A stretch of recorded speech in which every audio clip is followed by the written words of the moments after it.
Welcome to NavigateHCR, your guide to compliance.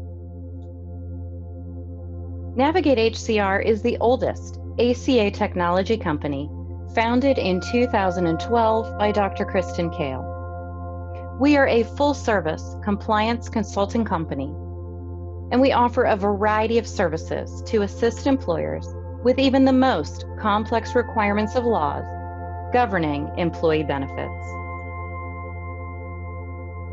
Today, I'd like to talk to you a little bit about ACA Affordability. Each year, the IRS publishes the updated percentage of affordability with regard to employee contributions to medical benefits. Employers must be fully aware of what these percentages are each year and how to perform the calculations in order to avoid ACA penalties. The IRS offers 3 safe harbors: W-2 wages, rate of pay, and federal poverty level. Now, as I mentioned, each year, the affordability percentage changes. Some years it goes down, and other years it goes up. If you look at the span on the chart provided, if we look at 2015 through 2021, we started at 9.56%. We've gone up and down, and we are ending with 2021 at 9.83%. Now, this doesn't actually end. This is just all we know at this point. We have no idea whether the IRS will increase or decrease the percentage for the year 2022 and going forward. So let's work with what we know currently. In the next couple of examples, we're going to look at both the tax year 2020, because we're currently in it, as well as 2021, as it is fast approaching. And let's start with, what are the steps to calculate federal poverty level? Well, first and foremost, you need to go out on the internet and check out what the federal poverty level guidelines are for the year 2020. When you get to that chart, you want to pull the value for family of 1, which for 2020 is $12,490. What that means is, for a family of 1, $12,490 is considered under the federal poverty level. So now that we know that value of $12,490, we can multiply it by that tax year affordability percentage, which is 9.78. When we do that calculation, we come up with $1,221.52. Now, because we must report to the IRS on a monthly basis, now, yes, we do the reporting annually, but we are showing codes and values for each month of that year. So let's divide our total by 12. That gives us the monthly value of $101.79. Now, what all this means is, in order to utilize the federal poverty level safe harbor, the amount that you charge your employee per month towards their benefit contribution for your base plan, and as a single employee only, if it's less than $101.79, then you would utilize the federal poverty level safe harbor, which also allows you to utilize code 1A on the 1095-C form, line 14. Now let's redo this calculation quickly for the tax year 2021. So we know that there is an updated affordability percentage of 9.83. What you also need to realize is the federal poverty level guidelines also change each year. So when we looked up that value for a family of one,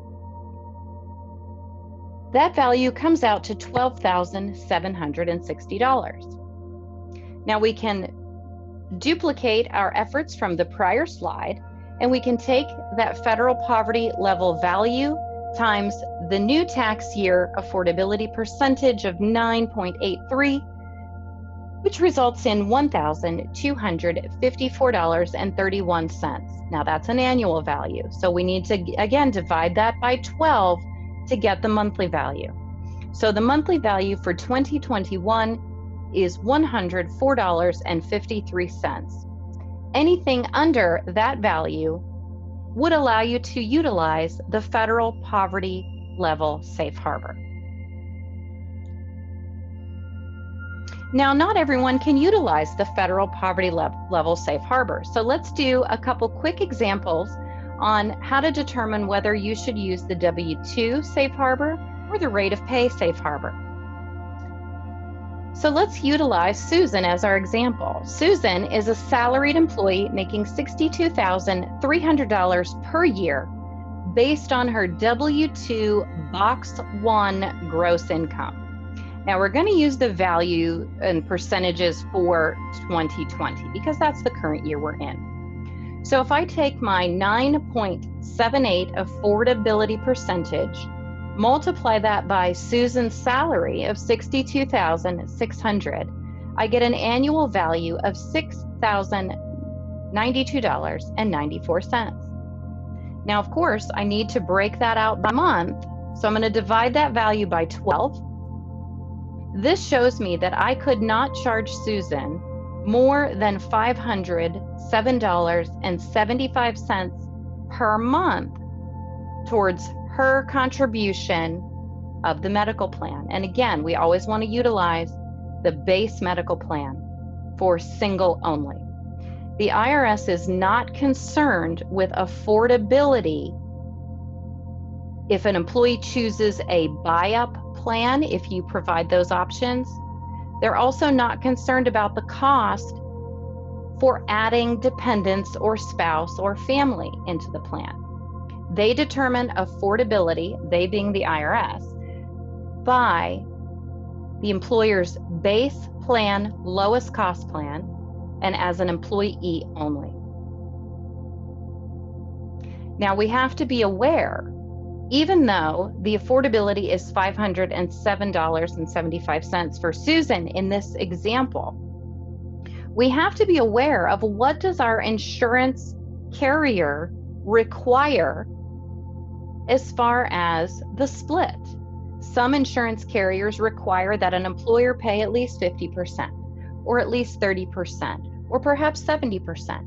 It's important that you know what your insurance carrier and your state requires. Let's take a look at Susan, but using a rate of pay example. Susan is an hourly employee making $12.75 per hour. In order to utilize this safe harbor, we have to utilize 130 hours. That is the minimum number of hours that determines benefit eligibility. And again, we're using a safe harbor. So Susan may work 40 hours every single week, but we only need to calculate affordability based on the minimum number of hours. So if I take her hourly rate of $12.75 and multiply that by 130, that gives me $1,657.50. Times that by your 9.78% gives me a value of $162.10. That means I cannot charge Susan more than $162.10 per month towards her benefit contribution of the base plan. Now, similar to our prior example with Susan, if Susan decides to enroll in your buy-up plan, if you offer that, she can pay the difference and it will still be affordable. Again, the IRS requires that we look at our base plan for employee only. As you can see, this gets relatively complex. Where it can be even more challenging is once we figure out the calculations, we need to make sure that every single employee is being charged an affordable contribution towards their medical plan, and again, towards the base medical plan. It's important to remember that these values need to be reported to the IRS on a monthly basis. So if you do biweekly payroll, so on and so forth, you need to make sure you back into the monthly value in order to report to the IRS. Now, the exciting thing is, if you are able to utilize the federal poverty level safe harbor, which means you can use a 1A code, the IRS does not require you to publish or report on the exact dollar value. When you utilize a 1A, that's telling the IRS that you are utilizing the federal poverty level safe harbor.